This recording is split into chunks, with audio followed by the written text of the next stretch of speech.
முதல் முறையாக முதலாவதாக நான் நன்றி சொல்வது எனக்கு மிகவும் பிடித்தான பாடலாசிரியர், எழுத்தாளர், சிறந்த பெண்மணி தாமரைக்கு.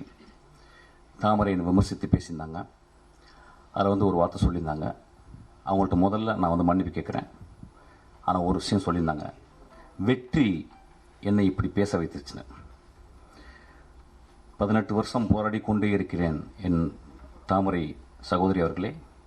ஒவ்வொரு நாளும் பௌத்தனுடைய 10 நிமிடம் உன் மரணத்தை பற்றி நீ தியானி அப்படின்றாங்க. என் மரணத்தை பற்றி தியானித்து கொண்டே இருக்கிறேன். வெற்றி என் தலைமையில் இருந்தால் இந்நேரம் நான் பெரிய பெரிய ஆளுக்கெல்லாம் படம் பண்ணியிருக்கணும். அதனால் மன்னிப்பு கேட்டுக்கிறேன்.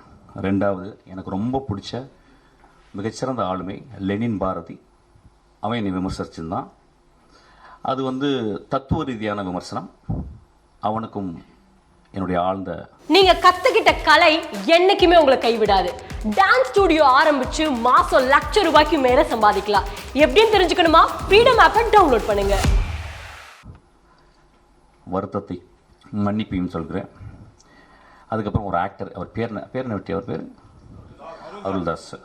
அவர் ரொம்ப எனக்கு பிடிக்கும். அவர் மூஞ்சியை பார்க்கும்போது ஒரு பழைய தமிழ் உள்ளே இருக்கும், ரொம்ப கருணை இருக்கும் ஒரு முகத்தில். அவர் கூட ரொம்ப நாள் ஒர்க் பண்ண நினச்சேன். அவர் ஒரு 3 நாள் ரொம்ப கஷ்டப்பட்டு பெரிய பிரபலமாகவே ஆகிட்டார், என்னை திட்டி ஆக்சுவலி. அவருக்கு என் மன்னிப்பை தெரிவித்துக் கொள்கிறேன். மேடையில் என்ன சொன்னாங்கன்னா, ஒரு மேடையில் பேசுறதுக்கு நாகரிகம் வேணும்னு சொன்னாங்க. நண்பர்களே, ஒரு மேடையில், அது என்ன மேடைன்னு எனக்கு தெரியல, ஒரு அரசியல் மேடை அல்லது இது கூத்து செய்யும் கலைஞர்களுடைய மேடை. இது அந்த கூத்து கலைஞர்கள் கிராமங்களில் போனீங்கன்னா,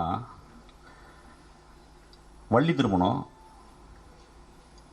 நிறைய நாடகங்களில் பார்த்தீங்கன்னா, அந்த நாடகத்தில் ஒரு 12 மணிக்கு ஒரு பப்பனும் ஒரு டான்ஸ்காரியும் பேசுவாங்க. அது தமிழகம் முழுதும் தெரியும். அது ரொம்ப நாக்கூசுற வார்த்தைகள் பேசுவாங்க. அது ஏன்னா அது ஒரு மக்களுக்கு அது ஒரு விதமான ஒரு வெளிப்பாடு, அது ஒரு விதமான நகைச்சுவை. அந்த நகைச்சுவையின் அடிப்படையில் தான் அன்றைக்கி நான் பேசினேன். ஆக்சுவலாக யாரையும் புண்படுத்தணும் பேசவே இல்லை. ஏன்னா ஒரு படத்தினுடைய விழாக்கு வந்திருக்கேன். அந்த படத்தை பற்றி நான் பேசணும். அந்த படம் என் ஆன்மாக்குள்ளே சென்றுச்சு. அந்த படம் பெருசாக ஓடிச்சுன்னா கூட எனக்கு தெரியல. அந்த படத்தினுடைய நடிகர்கள், அந்த படத்தினுடைய இயக்குனர், அந்த படத்தை தயாரித்தவர்கள் அவ்வளோ அழகான விஷயம் பண்ணியிருக்காங்க. அதை பேசணும்னு நினச்சேன். அதை பேசுறதுக்கு இந்த படம் நல்லா இருக்கு, இந்த படம் இப்படி இருந்தால் நல்லா இருக்கும்னு நான் பேசல. என் மனதில் ஆழத்திலிருந்து தான் பேசினேன்.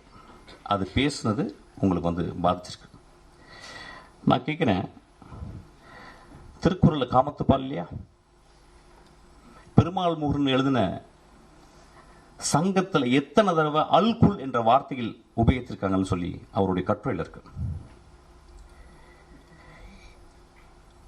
இப்படி நான் சொல்லிக்கிட்டே போகலாம். ரொம்ப நாளைக்கு முந்தி ஒரு படம் வந்துச்சு. அந்த படத்தின் பேர் இருட்டறைக்குள் முரட்டு குத்துக்கள். நெஞ்ச தொட்டு சொல்லுவோம். அந்த டைட்டில் முதல்ல வந்தவுடனே அந்த இருட்டறைக்குள்ள முகமது அலியும் டைசனும் பாக்ஸிங் போறான்னு நினைச்சோம்.